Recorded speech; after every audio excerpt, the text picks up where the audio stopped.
Mes parents m'ont ordonné, tu as 48 heures pour vider les lieux. Ta sœur est maintenant propriétaire de cette maison. Alors. Je m'appelle Kyle, j'ai 32 ans et je suis ingénieur logiciel. Je viens de revenir dans ma ville natale après avoir passé des années sur la côte ouest. Il y a 3 ans, mes grands-parents m'ont légué leur maison dans leur testament. Et j'y ai mis tout mon cœur, toute mon âme et toutes mes économies pour la rénover. La semaine dernière, en rentrant d'un voyage d'affaires, j'ai trouvé mes parents et ma sœur, Amanda, qui m'attendaient dans mon salon avec une nouvelle qui a fait voler mon monde en éclats. La trahison que je n'avais jamais vue venir allait mettre à l'épreuve tout ce que je croyais savoir sur la famille. Avant de vous raconter comment j'ai perdu tout ce pourquoi j'avais travaillé, dites-moi d'où vous regardez et abonnez-vous si un membre de votre famille vous a déjà poignardé dans le dos. En grandissant, j'ai toujours su quelle était ma place dans la hiérarchie familiale. Ma sœur Amanda, de 2 ans ma cadette, était l'enfant chéri qui ne pouvait rien faire de mal. Mes parents, Robert et Suzanne, montraient clairement par leurs actions quel était leur préféré. Il assistait à chacun de ces événements scolaires, mais avait commodément des empêchements pour les miens. Quand je ramenais un bulletin avec d'excellentes notes, il hochait la tête et disait « Bon travail », avant de rapidement tourner la conversation vers la bonne note d'Amanda en cours d'art et à quel point elle était créative. Mes grands-parents étaient différents. Les parents de mon père, Franck et Hélène, vivaient à seulement 3 pâtés de maison de chez nous, dans une modeste maison de 2 chambres dans un quartier calme. Ils sont devenus mon refuge quand les choses devenaient difficiles à la maison. Grand-père Franck était un électricien à la retraite qui m'a appris à utiliser des outils avant même que je sache lasser correctement mes chaussures. Grand-mère Hélène avait été comptable et elle m'a inculqué un amour pour les mathématiques et les énigmes qui a finalement mené à ma carrière en ingénierie logicielle. Le travail acharné et l'intégrité, disait grand-père, sont les seules choses que personne ne peut enlever. Il venait me chercher tous les samedis matins quand j'avais 10 ans, et nous allions à la quincaillerie. Puis nous retournions chez eux pour travailler sur le projet qu'il avait prévu.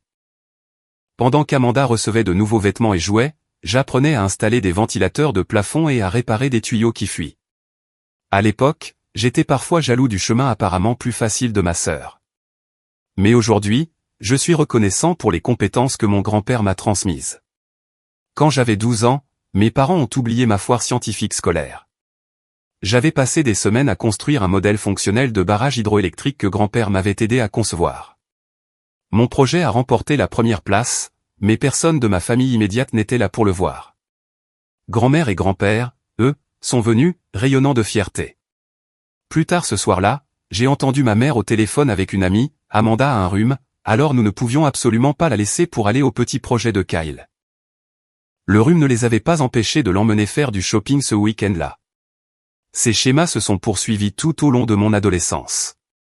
Quand j'ai eu 16 ans, mes parents m'ont donné leur vieille voiture avec 200 000 miles au compteur et m'ont dit que je devais être reconnaissant. Quand Amanda a eu 16 ans, 6 mois plus tard, ils lui ont acheté une voiture compacte flambant neuve. Ta sœur a besoin de quelque chose de fiable, a expliqué papa quand j'ai remis en question la disparité. Tu es doué de tes mains. Tu peux réparer ta voiture si quelque chose arrive. Grand-mère et grand-père m'ont aidé à postuler pour des bourses d'études universitaires. Mes parents ont semblé surpris quand j'ai été accepté dans un bon programme d'ingénierie avec une bourse presque complète. Nous avons toujours pensé que tu irais à l'université communautaire, a dit maman lors de ma fête de fin de lycée. Pendant ce temps, ils avaient économisé pour l'éducation d'Amanda depuis sa naissance. J'ai travaillé dur pendant mes études, prenant des emplois d'été et des stages, tandis qu'Amanda a abandonné après sa 2e année pour se trouver.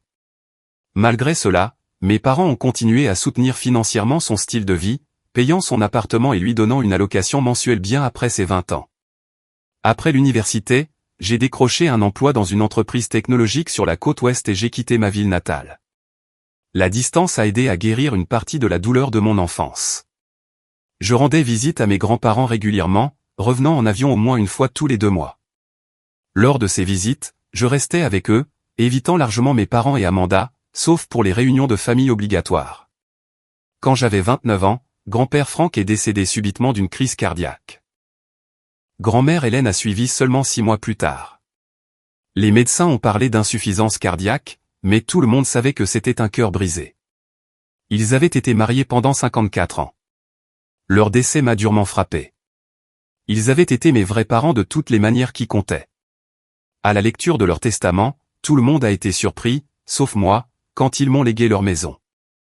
À notre petit-fils, Kyle, qui a passé d'innombrables heures à nous aider à entretenir et à améliorer notre maison, nous léguons la maison et la propriété au 823 Maple Street.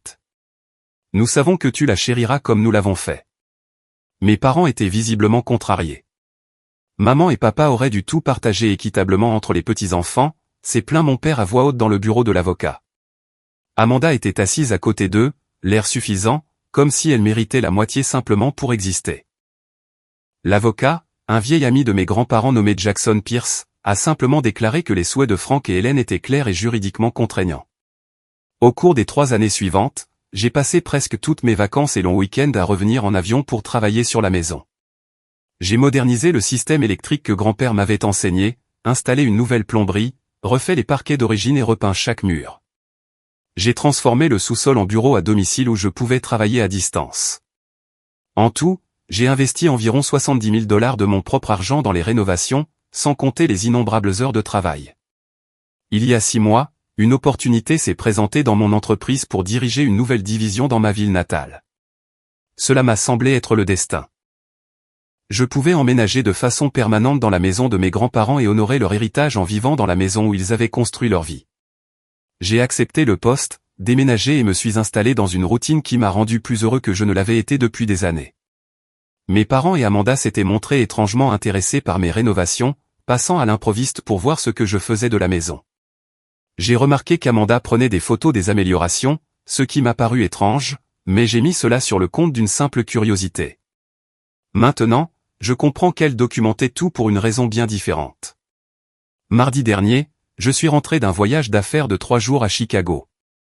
La réunion trimestrielle s'était bien passée, et j'avais obtenu des financements supplémentaires pour les projets de ma division.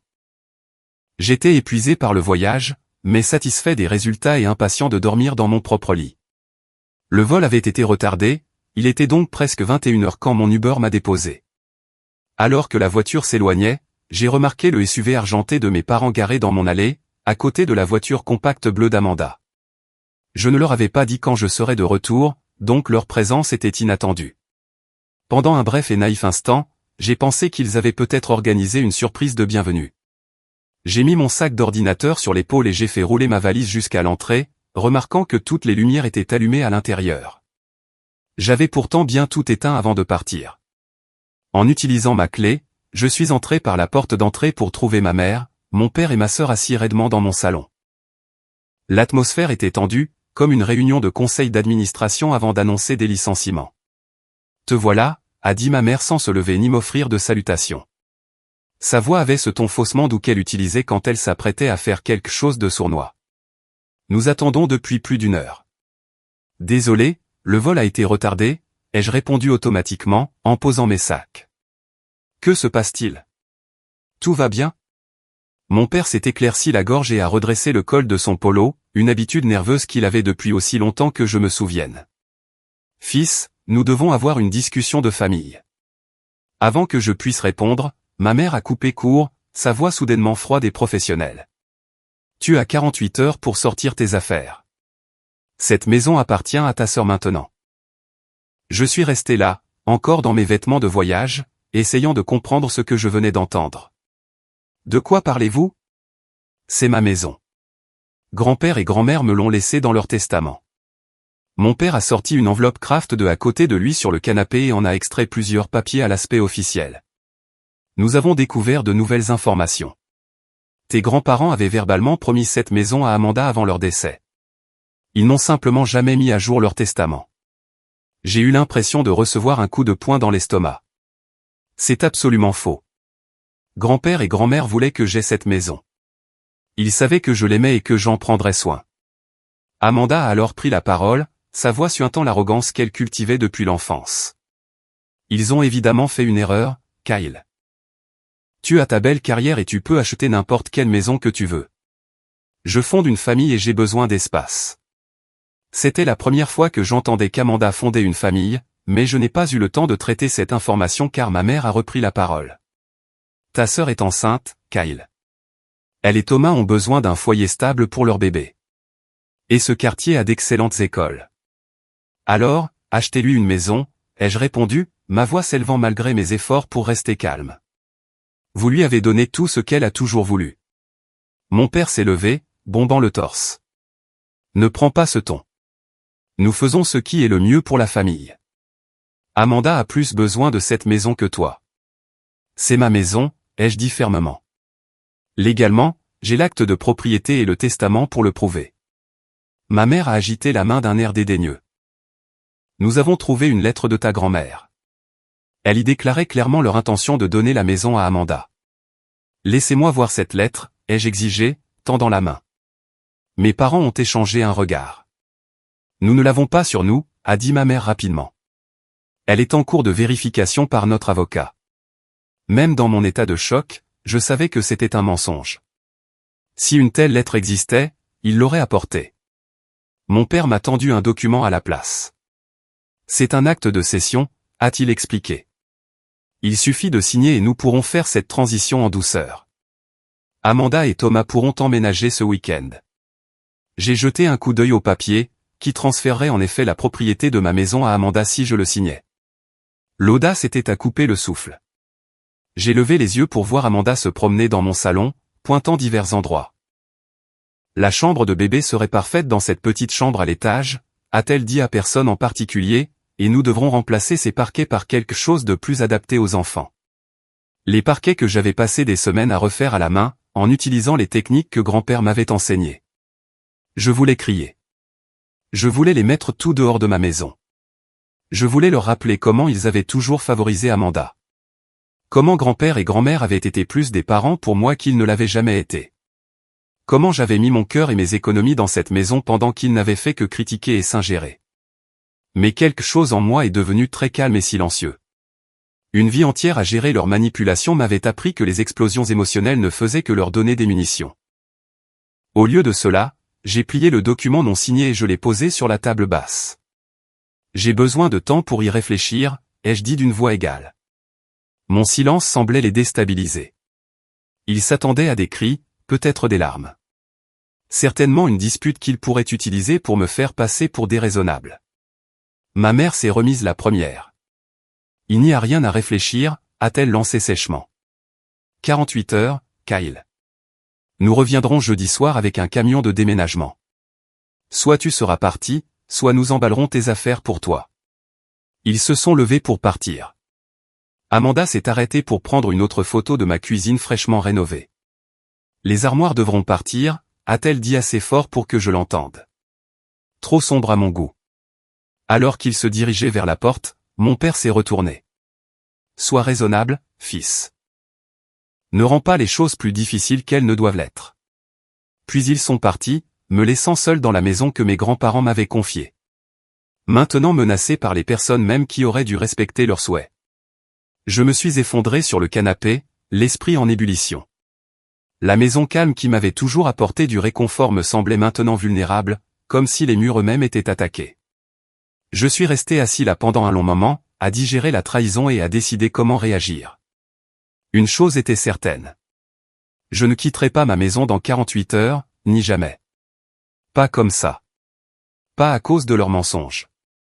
Après environ une heure assis dans un silence stupéfait, ma formation d'ingénieur a pris le dessus.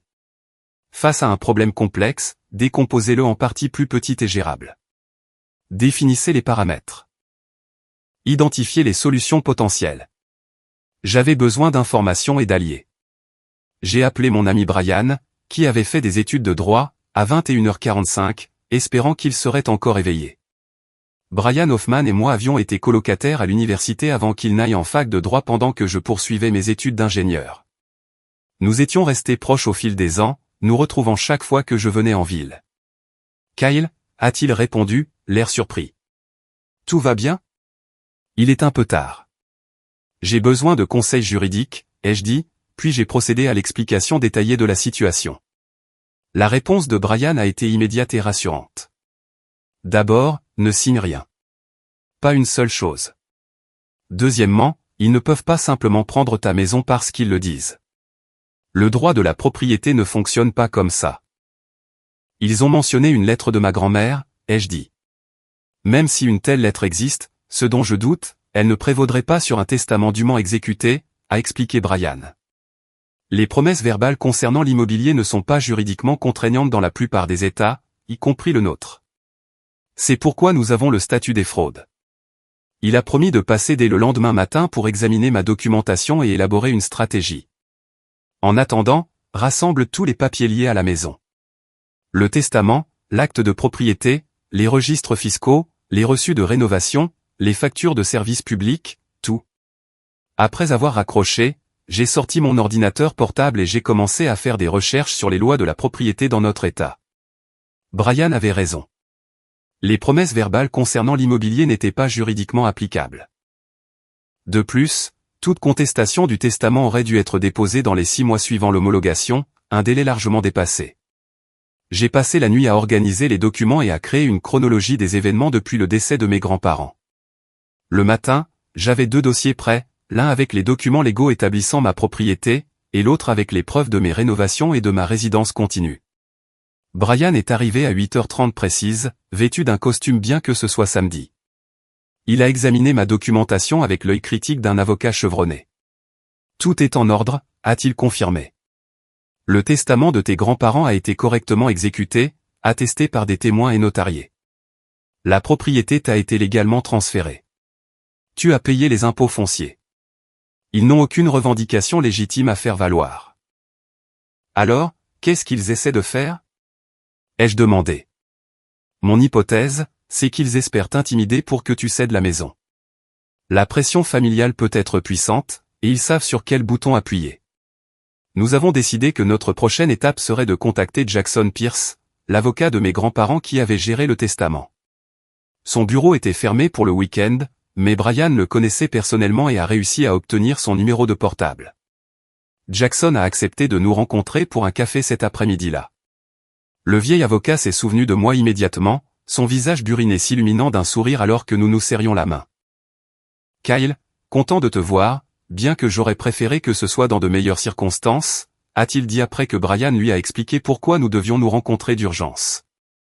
Monsieur Pierce, mes parents prétendent que mes grands-parents avaient l'intention de léguer la maison à ma sœur. Y a-t-il une part de vérité là-dedans, ai-je demandé directement. Les sourcils broussailleux de Jackson se sont levés. Absolument pas. Vos grands-parents étaient très clairs sur leurs souhaits. Ils m'ont spécifiquement dit qu'ils voulaient que vous ayez la maison en raison du lien spécial que vous partagiez et de l'intérêt que vous montriez à l'entretenir. Il s'est penché en avant, baissant la voix. Ce que je n'ai pas mentionné à la lecture du testament pour ménager les susceptibilités, c'est que vos parents ont en fait tenté de contester le testament après le décès de vos grands-parents. C'était une nouvelle pour moi. Vraiment ? Oui, a hoché la tête Jackson. Ils ont prétendu que vos grands-parents n'étaient pas sains d'esprit lorsqu'ils ont fait leur testament, mais j'avais de nombreuses preuves du contraire, y compris des évaluations médicales. Le juge a rejeté leur contestation immédiatement. Cette révélation a tout changé. Mes parents ne faisaient pas simplement une tentative impulsive pour s'emparer de la maison maintenant. Ils planifiaient cela depuis des années, attendant une meilleure opportunité après l'échec de leur contestation légale. Armés de cette information, nous nous sommes rendus au bureau des registres du comté pour vérifier que l'acte de propriété était bien enregistré à mon nom. Le greffier a confirmé que j'étais le seul propriétaire légal de la propriété au 823 Maple Street. Pendant que nous sommes ici, a suggéré Brian, vérifions si quelqu'un a déposé de nouveaux documents liés à votre propriété récemment. La recherche a révélé quelque chose de troublant. Il y a 2 semaines, quelqu'un avait demandé des copies de tous les registres relatifs à ma propriété. Le greffier ne pouvait pas nous dire qui, mais le moment coïncidait parfaitement avec la revendication soudaine de mes parents. Notre prochain arrêt fut ma maison, où Brian a suggéré de faire une inspection approfondie pour tout signe d'effraction ou d'entrée non autorisée. Dans la cuisine, j'ai remarqué que la clé de rechange que je gardais dans un tiroir avait disparu. Je me souvenais distinctement de l'Y avoir mise avant mon voyage d'affaires. Ils ont une clé de ta maison, a constaté Brian. Nous devons changer les serrures immédiatement. En attendant le serrurier, nous avons poursuivi notre enquête. J'ai vérifié mon courrier et j'ai trouvé plusieurs factures de services publics adressées à Amanda Wilson, à mon adresse. D'une manière ou d'une autre, ma sœur avait ajouté son nom à certains de mes services publics, probablement pour établir une trace écrite suggérant qu'elle y vivait. Cela devient sérieux, a dit Brian en examinant les factures. Il crée de fausses preuves du lien d'Amanda avec la propriété. Le serrurier est arrivé et a changé toutes les serrures extérieures. Pendant qu'il travaillait, j'ai appelé le service informatique de mon entreprise et j'ai organisé l'installation d'un système de sécurité avec des caméras couvrant toutes les entrées. Être un cadre supérieur avait ses avantages, et ils ont accepté d'accélérer l'installation pour l'après-midi même. Pendant que nous attendions, Brian et moi avons discuté des motivations possibles. Pourquoi maintenant, me suis-je demandé à voix haute. Ils ont eu 3 ans pour essayer. Tes rénovations, a suggéré Brian. Tu as considérablement augmenté la valeur de la propriété, et si Amanda est vraiment enceinte, il pourrait y voir un parfait levier émotionnel. J'ai consulté le site web de l'évaluateur fiscal du comté sur mon ordinateur portable. La plus récente évaluation de ma propriété était presque le double de ce qu'elle était au décès de mes grands-parents, grâce à mes améliorations et à la hausse du marché. Ils ne veulent pas de cette maison pour qu'Amanda y élève une famille, ai-je réalisé. Ils veulent la vendre. Une enquête plus approfondie dans l'histoire familiale a fourni une autre pièce du puzzle. Ma mère avait toujours été jalouse de la relation étroite que j'entretenais avec ses beaux-parents. Il y avait eu des tensions entre eux pendant des années, mes grands-parents critiquant parfois le favoritisme de mes parents envers Amanda. J'ai également découvert grâce à de vieux relevés bancaires que j'ai trouvés dans le bureau de grand-père au sous-sol que mes parents avaient emprunté $30 000 à mes grands-parents il y a 15 ans. Le prêt n'avait jamais été remboursé. Peut-être considérait-il la prise de la maison comme une compensation qui leur était due. Le soir venu, ma maison était sécurisée avec de nouvelles serrures et un système de sécurité de pointe. Brian et moi avions compilé suffisamment de preuves pour établir définitivement ma propriété légale et exposer les tactiques trompeuses de ma famille. Tu es en position de force sur le plan juridique, m'a assuré Brian. Mais prépare-toi à une guerre psychologique. Ils essaieront de te faire passer pour le méchant, surtout auprès de la famille élargie. Comme par hasard, mon téléphone a sonné. C'était mon cousin Patrick, le fils du frère de mon père. Kyle, que se passe-t-il? Ta mère vient d'appeler la mienne en disant que tu essaies de mettre Amanda et son bébé à la rue. Ça ne te ressemble pas, la campagne de désinformation avait commencé. Après avoir expliqué la vérité à Patrick, qui s'est montré sympathique et a promis de rétablir les faits auprès d'autres parents, j'ai appelé mon ami Michael. Contrairement à Brian, qui fournissait des conseils juridiques, Michael me connaissait depuis l'enfance et comprenait la dynamique familiale en jeu. Ils essaient vraiment de voler ta maison, a demandé Michael, incrédule, après que je l'ai mis au courant. C'est bas, même pour tes parents. J'ai besoin de parler de ça avec quelqu'un, ai-je admis. Quelqu'un qui comprend le côté émotionnel de tout ça.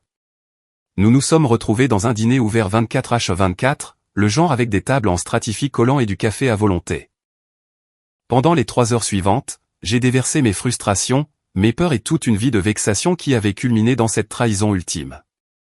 J'ai toujours su qu'il préférait Amanda, ai-je dit en remuant ma 4e tasse de café.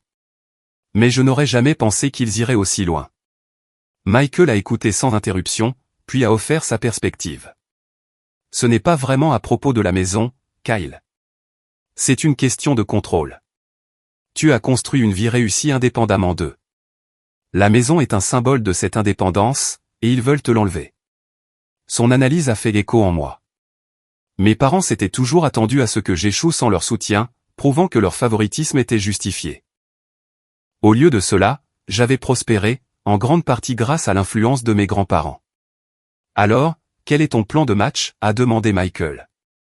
Je ne cède pas la maison, ai-je déclaré fermement.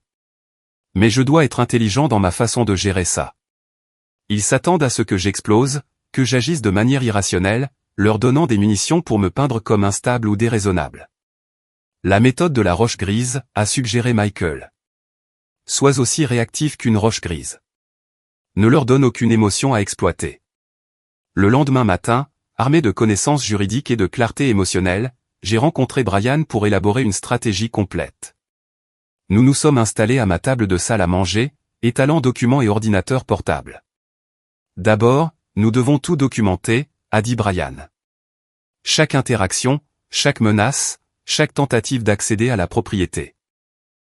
Je lui ai montré l'application de la caméra de sécurité sur mon téléphone, qui fournissait des flux en direct de toutes les entrées de ma maison et sauvegardait les images sur le cloud.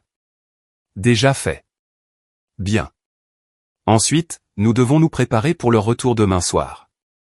Je serai là comme témoin, mais nous devrions avoir du renfort. Nous avons décidé d'inviter Michael et sa femme Stéphanie à être présents comme témoins supplémentaires. Brian amènerait un parajuriste de son cabinet pour documenter la rencontre. Maintenant, préparons-nous à divers scénarios, a poursuivi Brian. S'ils amènent un camion de déménagement comme menacé, nous devrons être clairs sur les lois relatives à la violation de propriété. S'ils essaient d'entrer de force, nous appellerons la police immédiatement. Nous avons rédigé une lettre de mise en demeure formelle exposant les faits juridiques de ma propriété et mettant en garde contre tout harcèlement supplémentaire ou tentative d'accès non autorisé à la propriété. Brian la remettrait en personne s'il se présentait comme promis. Ensuite, nous nous sommes attaqués à la campagne de désinformation familiale.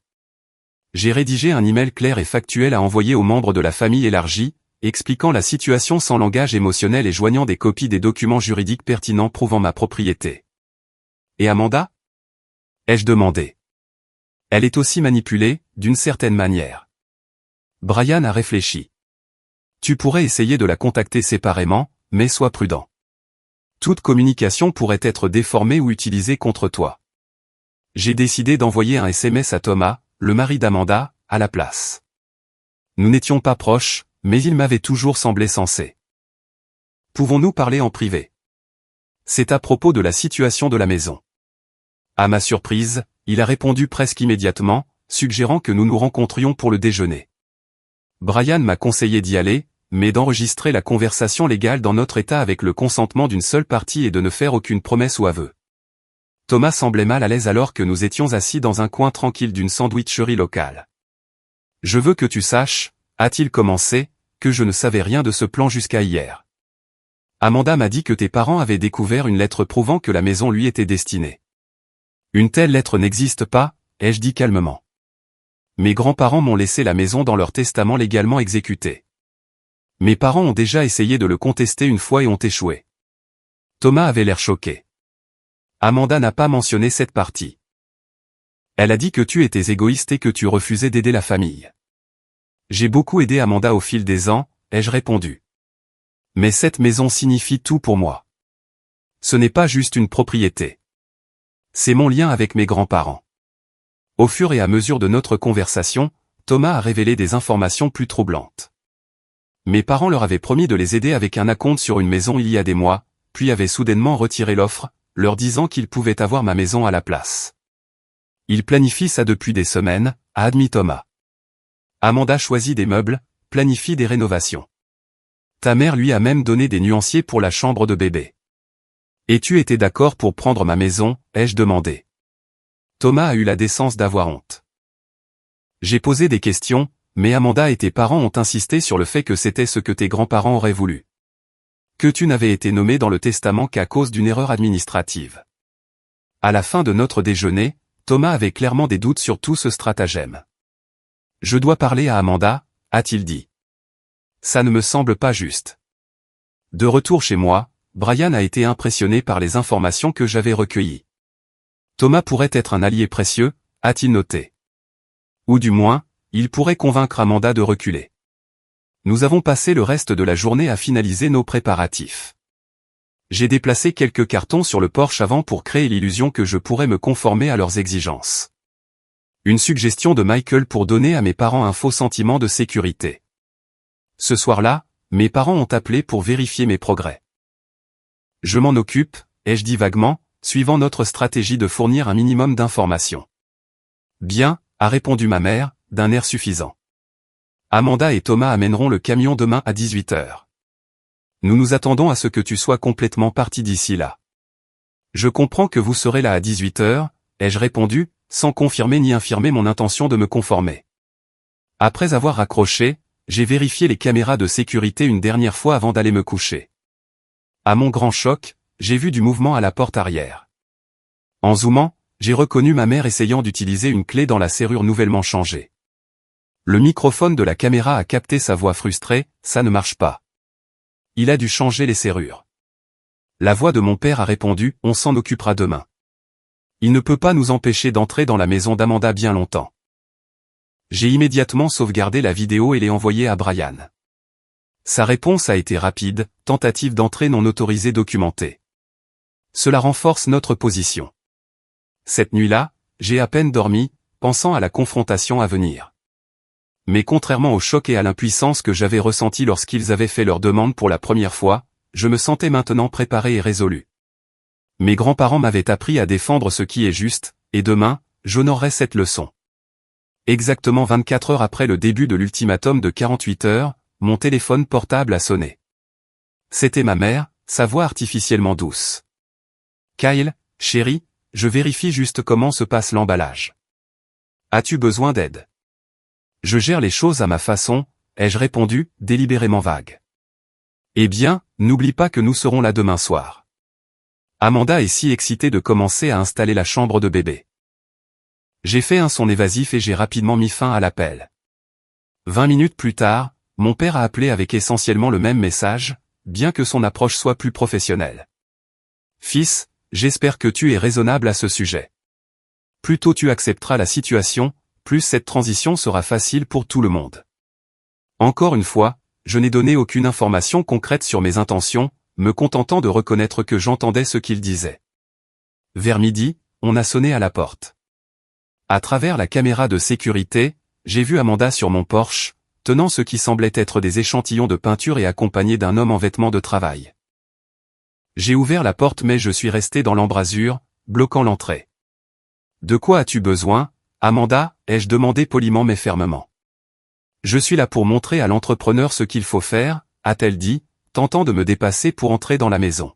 « La chambre de bébé doit être peinte avant notre emménagement, et la cuisine a besoin d'être modernisée. »« Je suis désolé, mais tu ne peux pas entrer, » ai-je dit, tenant bon. « C'est ma maison, et je n'ai autorisé aucune rénovation. » Le visage d'Amanda a rougi de colère. « Ne sois pas difficile, Kyle. Maman et papa t'ont déjà expliqué la situation. C'est ma maison maintenant, et je dois préparer les choses pour le bébé.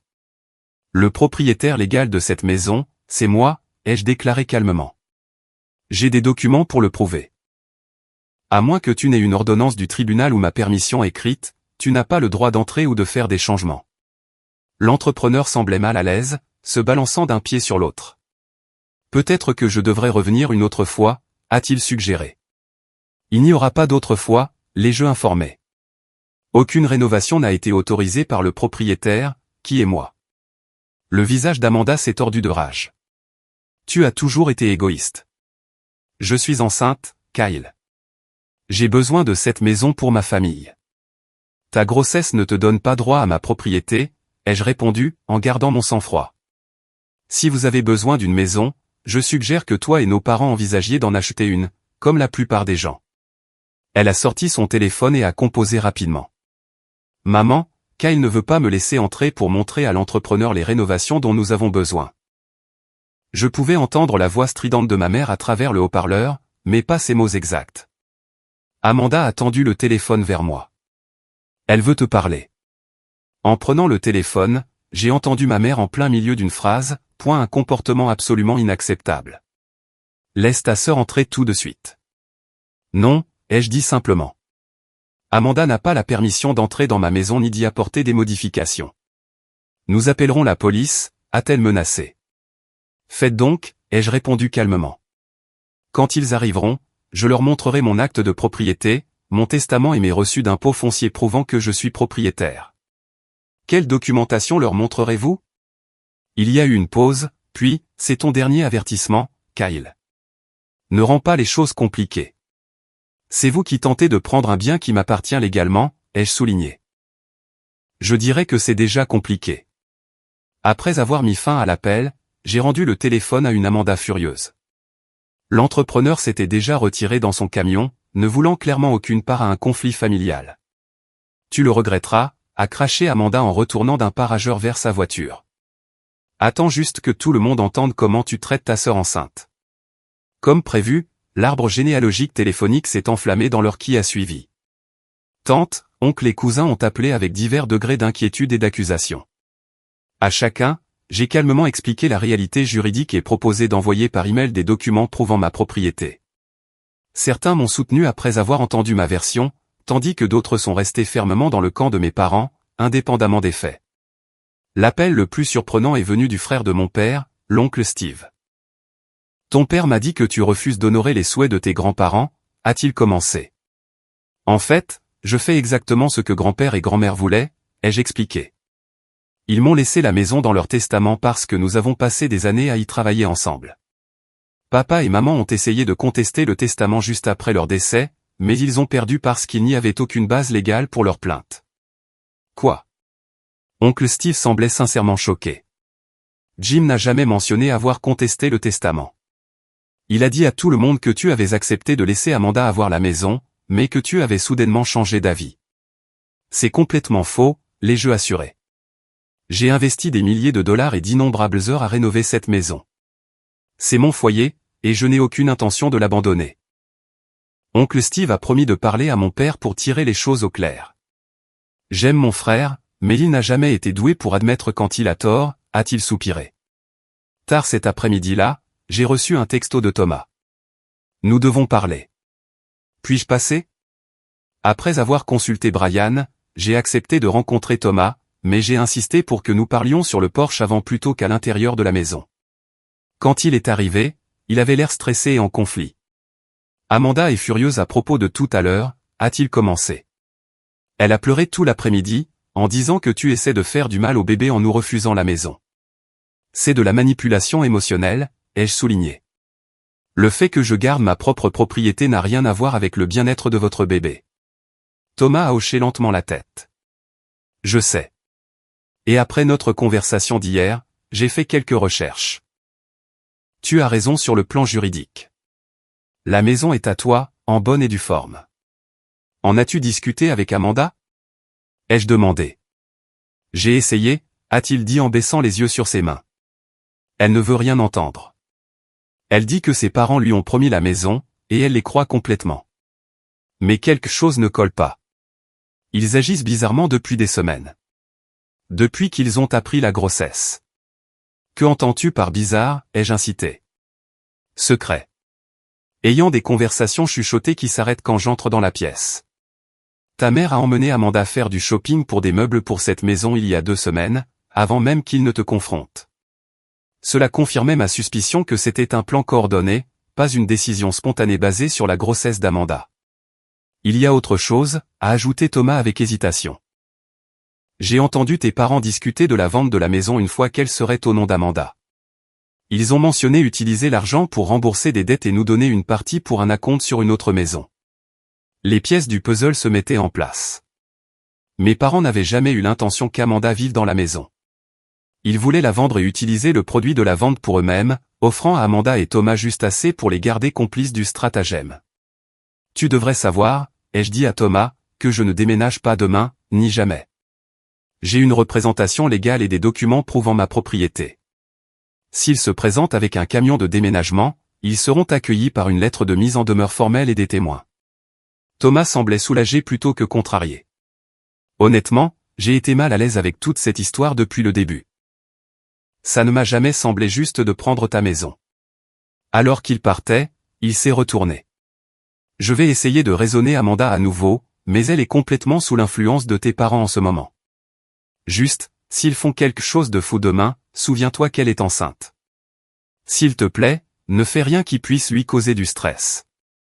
Je n'ai aucune intention de créer un drame, l'ai-je assuré. Je veux juste protéger ce qui est légalement à moi. Après le départ de Thomas, j'ai de nouveau vérifié les caméras de sécurité et j'ai remarqué une voiture qui passait lentement devant la maison. En zoomant, j'ai reconnu le SUV argenté de mes parents.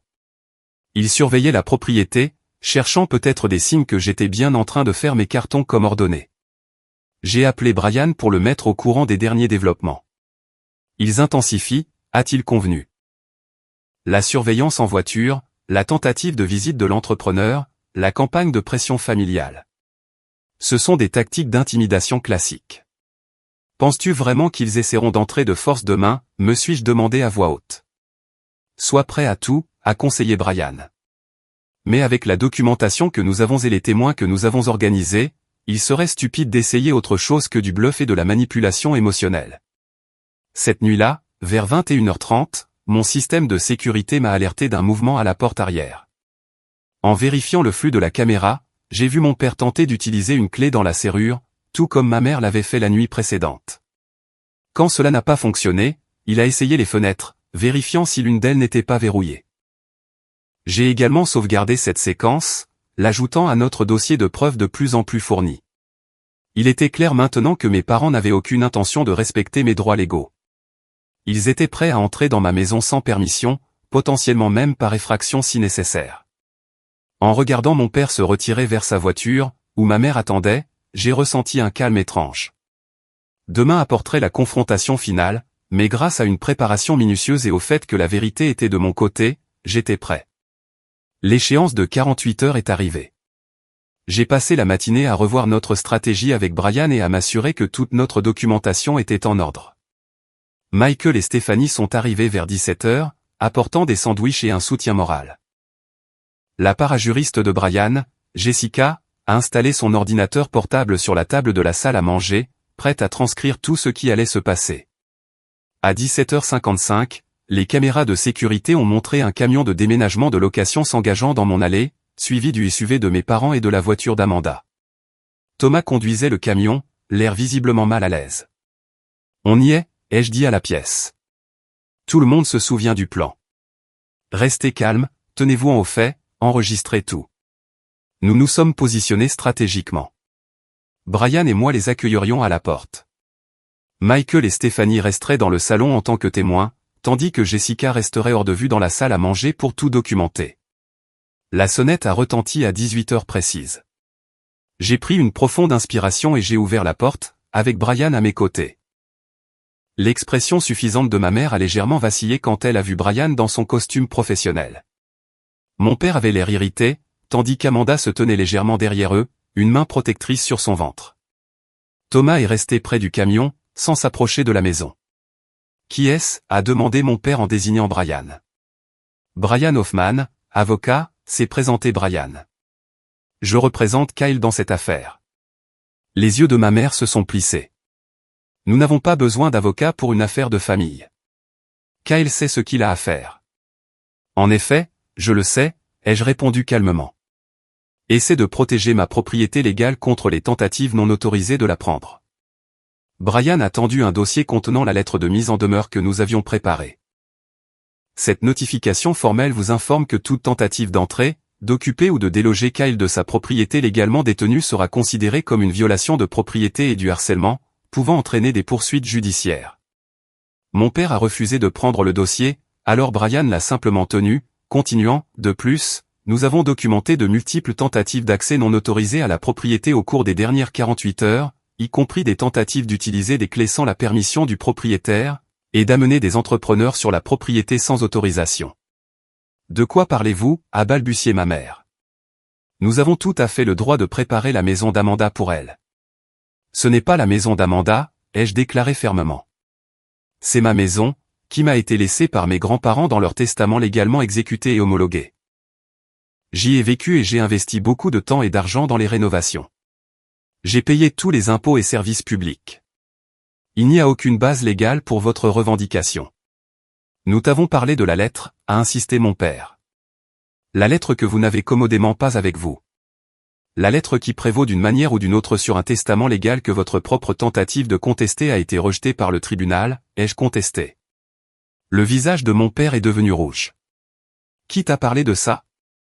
Jackson Pierce, l'avocat de grand-père et grand-mère, ai-je répondu. Il se souvient très clairement de la façon dont vous avez essayé de prétendre qu'ils n'étaient pas sains d'esprit lorsqu'ils ont fait leur testament. Le juge n'était pas d'accord. Amanda s'est avancée, son visage un mélange de confusion et de colère. De quoi parlez-vous, papa ?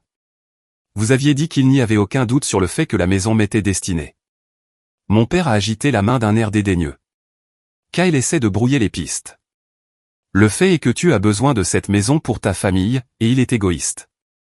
En fait, a appelé Thomas depuis le camion, s'approchant enfin du Porsche, nous devons en parler, Amanda. J'ai fait des recherches, et Kyle a raison sur la propriété légale. Thomas, a sifflé Amanda. Nous en avons discuté. Maman et papa s'en occupent. Thomas a secoué la tête. Il s'en occupe en essayant de prendre quelque chose qui ne nous appartient pas.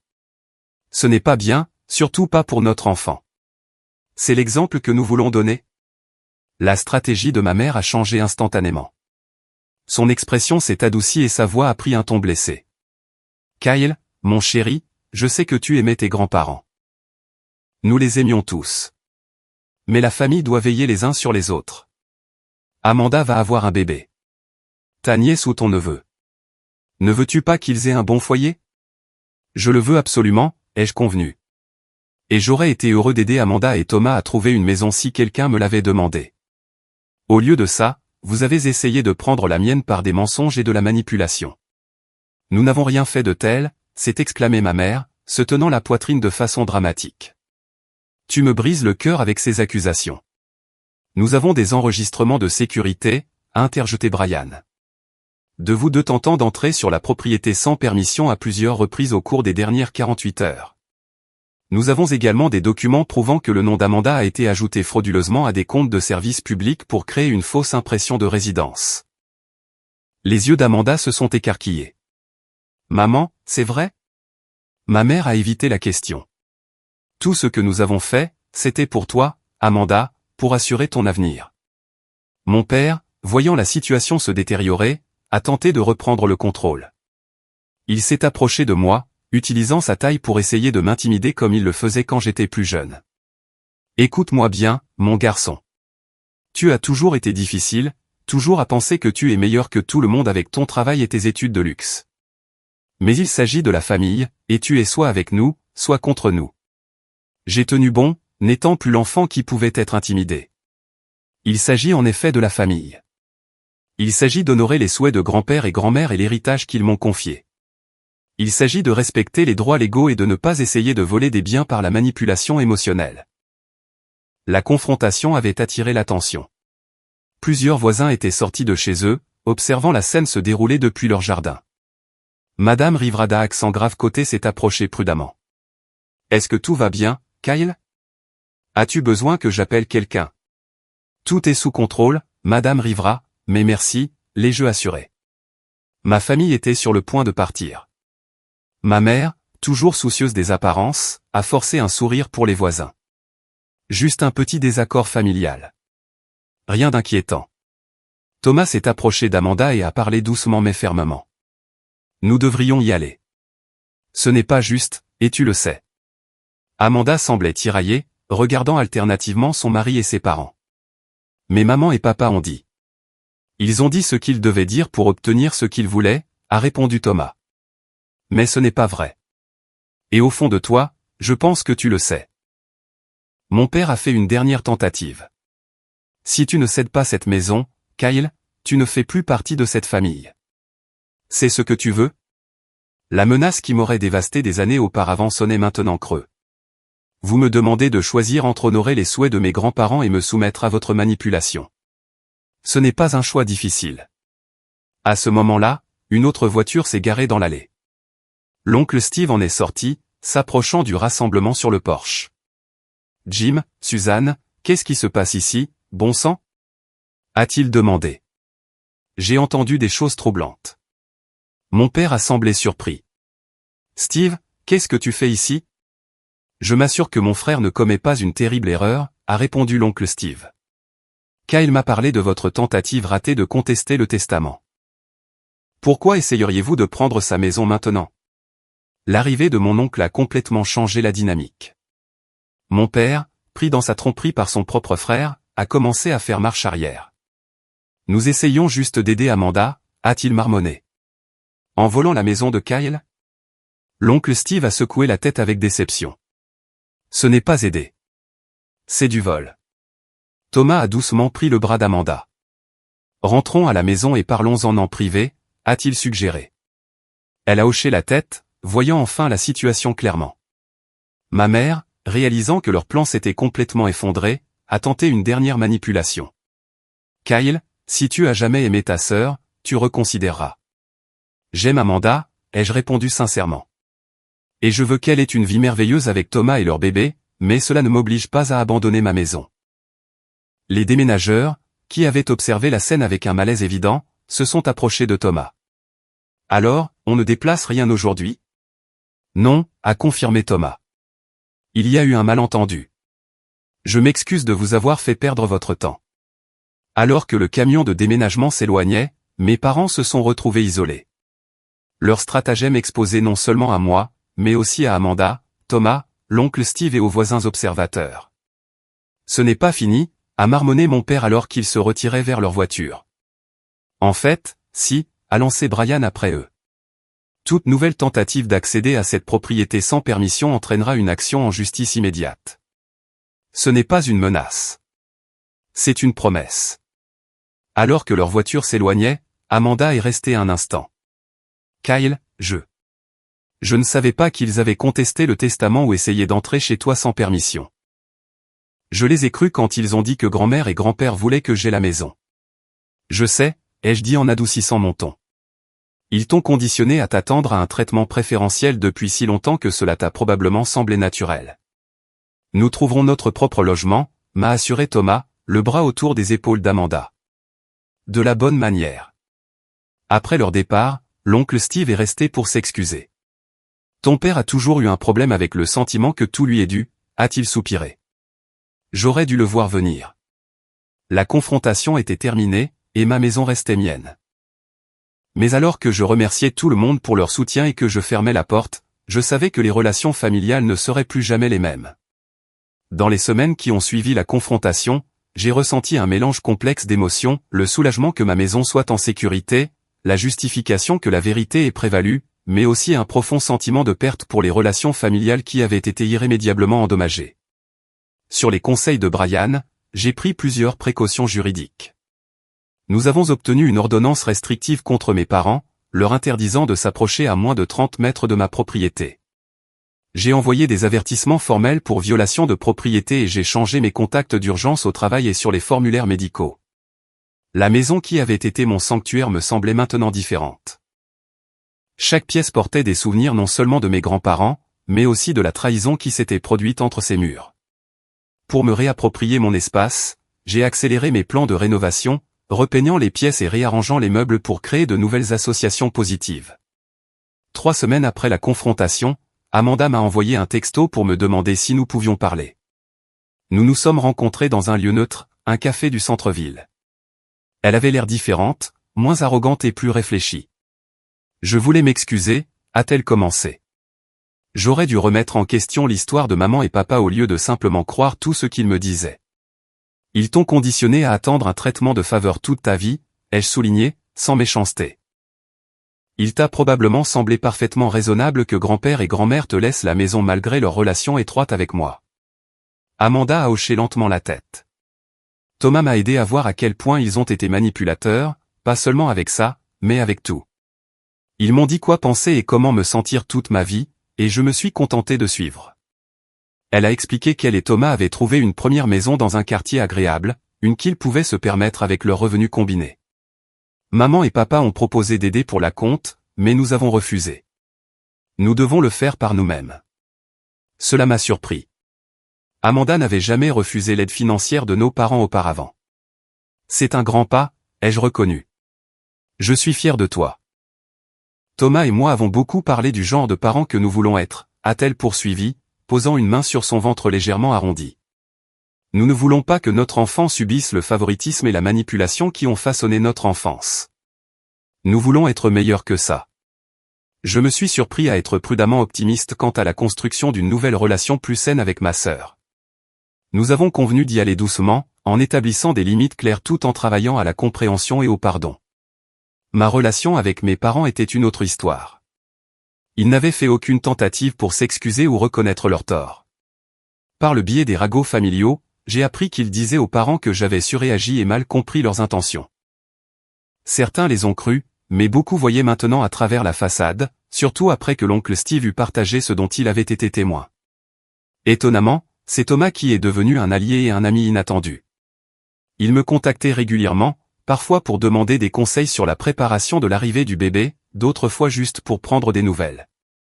Nous nous sommes découverts des intérêts communs pour la randonnée et la bière artisanale, ce qui a conduit à des sorties occasionnelles le week-end qui nous ont aidés tous les deux à digérer le drame familial. Tes parents ne m'ont pas parlé depuis des semaines, m'a-t-il confié lors d'une de ces randonnées. Ils me reprochent d'avoir retourné Amanda contre eux parce que nous avons refusé leur aide financière. Ça me dit quelque chose, ai-je dit avec un rire sec. Quiconque défie leur contrôle devient l'ennemi. Alors que l'hiver se transformait en printemps, j'ai décidé d'organiser un petit rassemblement pour Pâques. Rien d'élaboré, juste un brunch décontracté pour les amis et les membres de la famille qui m'avaient soutenu. L'oncle Steve et sa femme sont venus, ainsi qu'Amanda et Thomas, avec Michael, Stéphanie et Brian. La maison qui avait failli m'être enlevée est devenue un lieu de nouvelles connexions et de famille choisie. Alors que nous étions assis autour de la table que mon grand-père avait construite, j'ai réalisé que si le sang peut nous lier à certaines personnes, ce sont les valeurs partagées et le respect mutuel qui créent de véritables liens familiaux. Mon thérapeute, le docteur Marshall, m'a aidé à surmonter le deuil complexe de la perte de mes parents alors qu'ils étaient encore en vie. C'est un type de perte unique, a-t-elle expliqué. Vous faites le deuil de la relation que vous auriez souhaité avoir, pas seulement de celle que vous avez perdue.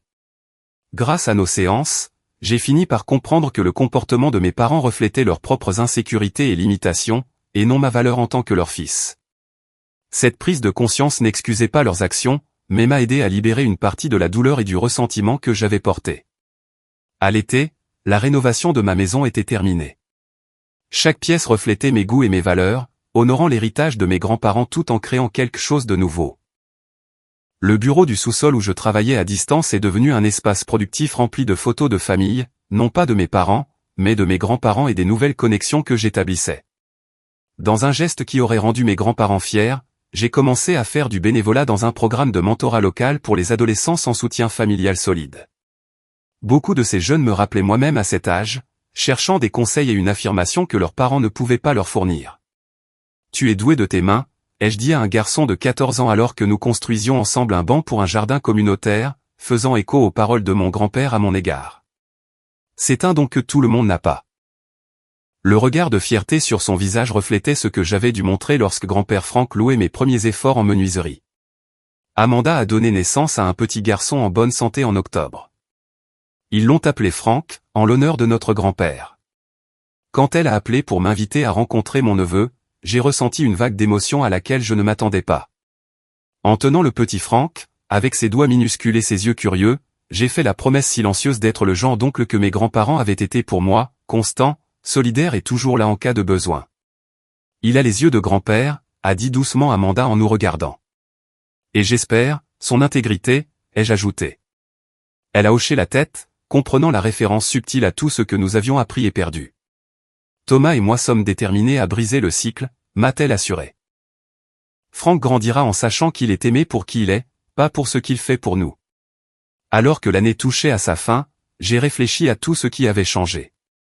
La maison qui avait failli m'être volée était devenue plus qu'une simple propriété.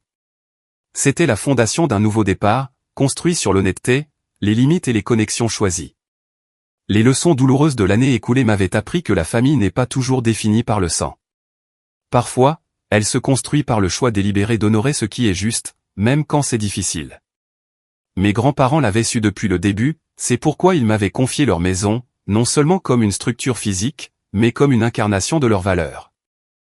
En regardant la maison qui me semblait maintenant vraiment mienne, j'ai ressenti une profonde gratitude pour la sagesse de mes grands-parents, pour les amis qui m'ont soutenu quand c'était important, pour la force que j'ai trouvée en moi-même lorsque j'ai été mis à l'épreuve, et même, d'une certaine manière, pour la crise qui m'a forcé à définir ce que la famille signifie vraiment. Avez-vous déjà dû tenir tête à des membres de votre famille qui ont franchi les limites ou essayé de profiter de vous? J'adorerais lire vos histoires dans les commentaires. Souvenez-vous que parfois, les batailles les plus difficiles sont celles qui nous aident le plus à grandir. Si cette histoire a résonné en vous, n'hésitez pas à liker, à vous abonner et à la partager avec quelqu'un qui pourrait avoir besoin d'entendre qu'il est normal de protéger ce qui nous appartient de droit. Merci de m'avoir écouté, et souvenez-vous, la famille que nous choisissons est parfois plus importante que la famille dans laquelle nous sommes nés.